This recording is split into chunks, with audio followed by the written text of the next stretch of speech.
কেন তুমি আড়াল হয়ে যাচ্ছ ভাইয়া? প্লিজ একটু বলো।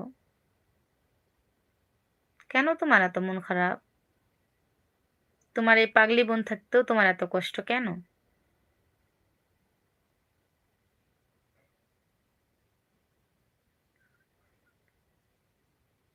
আমি এরকম অপমান কখনো হইনি আপু, যেটা আমি আজকে হলাম। তুমি না আমার ভাইয়া?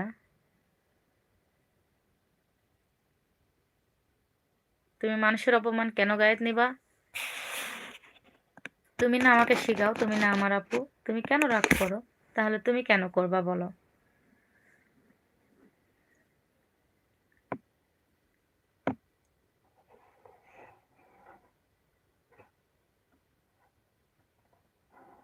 আমি জানি ও বলবে যে আমি মজা করে লিখছি, ঠিক আছে।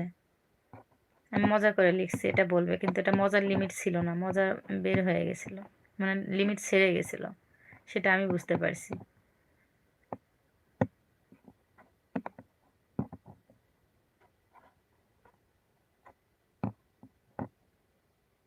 কারো জন্য